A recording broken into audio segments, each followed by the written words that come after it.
Today, we're looking into someone known for, well, almost robotic discipline, John Cena. Mm-hmm. We've got this really interesting source material. It's called Cena's European Balance, a spontaneous adventure. Right. And you hear Cena, you think gym rat, unwavering focus, that whole thing. Exactly. The routine is legendary. So our mission today is to explore that contrast.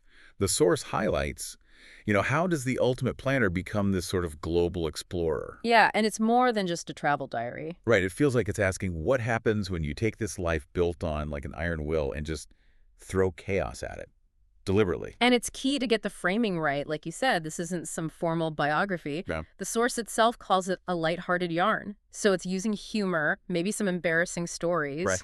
to get at something deeper, that core tension. What happens when discipline meets total spontaneity? So let's nail down that baseline first. His discipline, because the source really hammers this home, doesn't it? Oh, absolutely. It had to. This wasn't just, a fitness hobby. No, it was his entire professional identity, built on ritual. The training was everything. It was his brand. Every meal, every workout, even sleep all logged, measured, optimized. You have to really grasp that rigidity, I think, to see how huge the shift was. You do. The source dives into it, almost uncomfortably so.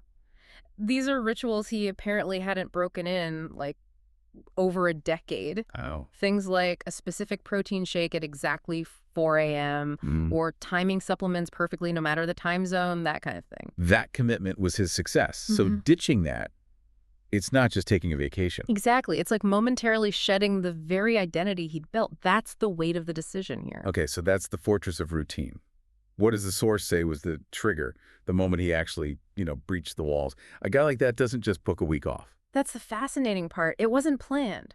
The source says he basically saw a rare empty slot in his schedule, and instead of filling it with more prep, more training, he did the opposite. He actively cleared his schedule, opted for pure unpredictability. And how he did it. That's what makes the story, right? It wasn't a structured break at a resort. Not at all. According to the source, he just spontaneously takes off on a backpacking trip through Europe. Backpacking, like actual backpacking. Yes, with a couple of close friends. Friends who apparently knew way more about backpacking than he did. I can just picture it. This massive, perfectly conditioned athlete struggling with a cheap backpack. Right, and it's the lack of control that's central. The source is really clear. No itinerary, no fancy pre-booked places. Wow. It was hostels, trying to figure out languages, dealing with the messy reality of travel most people know. He swapped his hyper-efficient schedule for, the chaos of European trains. We all know that feeling, even on a smaller scale. When your routine gets disrupted, things can fall apart.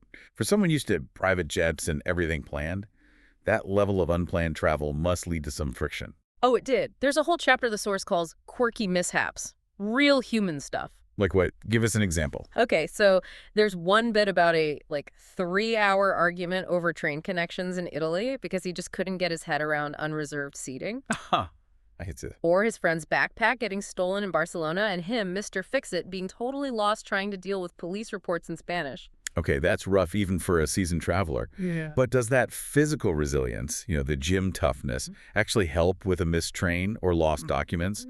Did the source show where his discipline just failed him? That's a great point, because the source kind of suggests physical discipline and mental agility in chaos are totally different things. Right.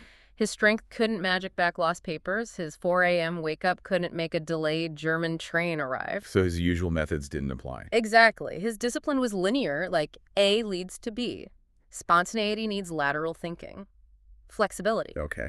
And the source implies the real shift where he started to adapt happened during this really unexpected moment. Go on. They're in some small town, Eastern Europe, looking for cheap food, and they stumble into this. Well, the source calls it a dusty local community hall. Yeah. And there's a small-time grassroots wrestling match going on inside. Wait. He goes backpacking across Europe to get away from wrestling and accidentally walks into a local wrestling show. Exactly. The irony is thick, right? And this is where the best anecdote comes in. The moment of mistaken identity. Mistaken identity. How? Was it a fan? No, even better. It was the local promoter. The promoter confused him. John Cena? How? Okay, picture the scene described in the source. It's a very low-budget regional event. The promoter is super stressed because his main event guy just bailed. Right. Cena's there, swapped his usual gear for hiking boots, maybe a slightly dirty t-shirt, trying to blend in against a wall. Which I'm guessing is hard when you're built like him and famous worldwide. You'd think. But the promoter wasn't thinking globally, he was thinking locally. He rushes over, doesn't see the global superstar. He just sees a really big guy, maybe wearing some generic athletic wear, and thinks, maybe an American amateur wrestler who's lost. No. Yes. And he starts pleading with him in broken English, calling him by the name of the missing local wrestler. So he wasn't seen as John Cena. He was mistaken for, I don't know, Boris the Bruiser or whoever. Pretty much. The source talks about his complete shock for a second, the idea that his massive global fame could just vanish, replaced by local substitute wrestler needed. That's incredible. The promoter just saw muscle that could fill a slot. It was this ultimate, maybe hilarious deflation of the professional ego. That moment, leaving the huge arenas, only to end up in a tiny gym, being called someone else, doing the very thing you tried to escape, that's incredibly humanizing. It really is. It forces you to see the person behind the persona. And the source suggests this was kind of a turning point for him on the trip. Yeah, it seems that way. After laughing off how absurd it was, he maybe started to see that the chaos wasn't attacking his discipline, but maybe adding to it, expanding it somehow. So, stepping back from the funny stories and the mishaps, what's the big takeaway the source offers from this whole spontaneous adventure? It clearly wasn't just about having a fun trip. No, not at all. It positions the whole thing, chaos, mistakes, everything, as ultimately becoming this really vital lesson in work-life balance. Work-life balance, how so? Well, the argument is that for someone operating at his level of intensity, long-term success doesn't just come from more discipline. It needs strategic disruption, breaks in the pattern. Okay, so it's about balance. Yeah. But how did he achieve that balance? Yeah. Just by taking the trip? Or did he have to actually, integrate these lessons back into his normal structured life? Definitely the latter. The source really focuses on how the trip forced him to blend two key things. He kept his signature resilience, that ability to push through hardship. Right, the thing he's known for. But he learned to apply it differently mentally, to travel problems, to things going wrong. And alongside that, he had to develop a new tool, humor. Humor. How does humor tie into resilience and balance? Well, think about it. Physical resilience is often about enduring pain, pushing through. Mental resilience, especially when things go off script, is about enduring disruption, failure, annoyance. Okay. The source suggests humor is like the missing piece, the shock absorber. If you can laugh at the missed train or being mistaken for Boris the Bruiser. Instead of getting frustrated or angry? Exactly. It diffuses the stress. It lets that core resilience, the drive to keep going, work properly without being weighed down by negativity. He basically learned that laughing at the chaos is part of managing the chaos. That's a really interesting connection. So the very quality that made him successful professionally, resilience, gets amplified or made healthier by adding humor, which he found through unplanned, messy experiences. Precisely. It sort of challenges that idea that hyper-disciplined people have to be serious all the time. This whole light-hearted yarn, as the source calls it, seems designed to show that intentional spontaneity doesn't wreck discipline. It actually strengthens it, provides a necessary balance. He went looking for a break. And found a way to sustain himself mentally in the long run. That seems to be the argument. And for you listening, it suggests that sometimes the most productive thing might be to deliberately choose a little inefficiency, a little unpredictability, just for a bit.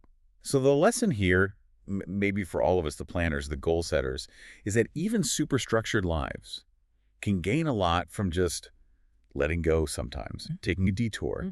And resilience isn't just gritting your teeth through work problems. It's also about handling life's unexpected turns with maybe a laugh and some flexibility.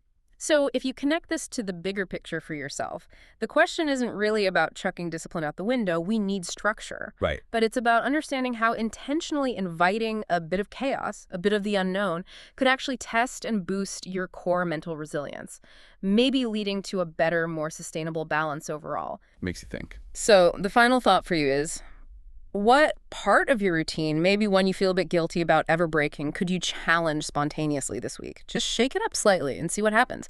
What unexpected, maybe even humanizing mishap might result.